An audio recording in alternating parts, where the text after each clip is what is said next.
দক্ষিণ আটলান্টিক মহাসাগরের বুকে ছোট্ট এক দ্বীপপুঞ্জ ফকল্যান্ড। আর্জেন্টিনায় এটি পরিচিত ইসলাস মালভিনাস নামে। দেখতে ছোট হলেও এর রাজনৈতিক গুরুত্ব বিশাল, কারণ এই দ্বীপপুঞ্জ নিয়ে ব্রিটেন ও আর্জেন্টিনার বিরোধ চলছে শত বছরেরও বেশি সময় ধরে। সাম্প্রতিক সময়ে আর্জেন্টিনার নতুন রাজনৈতিক বক্তব্য এবং আন্তর্জাতিক অঙ্গনে পরিবর্তিত সমীকরণ আবারও এই ইস্যুকে আলোচনায় এনেছে।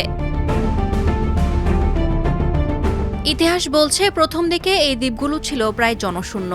ইউরোপীয় শক্তিগুলো যখন সমুদ্রপথে নতুন অঞ্চল খুঁজছিল, তখন থেকেই শুরু হয় দাবি দেওয়ার খেলা। স্পেন, ফ্রান্স এবং ব্রিটেন তিন শক্তি বিভিন্ন সময়ে এই দ্বীপের ওপর দাবি তোলে। তবে ১৬৯০ সালে ব্রিটিশ অভিযাত্রী জন স্ট্রং দ্বীপে অবতরণের পর থেকে ব্রিটেন ধারাবাহিকভাবে দাবি জোরদার করতে থাকে।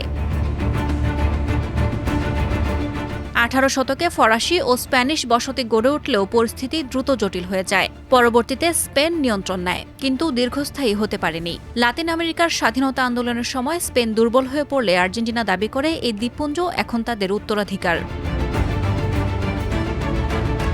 ১৮৩৩ সালে ব্রিটেন পুনরায় দ্বীপপুঞ্জে নিয়ন্ত্রণ প্রতিষ্ঠা করে এবং এরপর থেকে প্রায় ২ শতাব্দী ধরে কার্যকর প্রশাসন চালিয়ে আসছে। আর্জেন্টিনার অভিযোগ এটি ছিল জোরপূর্বক দখল, তবে ব্রিটেনের দাবি তারা বৈধ মালিকানার ভিত্তিতেই কর্তৃত্ব পুনঃপ্রতিষ্ঠা করেছে।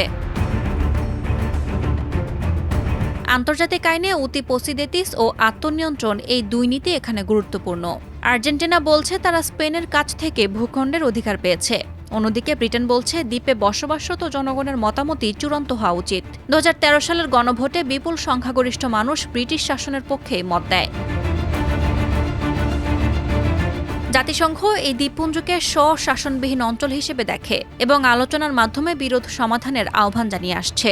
তবে বাস্তবে ভূখণ্ডটির ওপর কার্যকর নিয়ন্ত্রণ, প্রশাসন এবং স্থানীয় জনগণের অবস্থান সব মিলিয়ে বর্তমানে যুক্তরাজ্যের অবস্থানই তুলনামূলকভাবে শক্তিশালী বলে মনে করেন বিশ্লেষকেরা। সাদিয়া ইয়াসমিন, প্রথম আলো।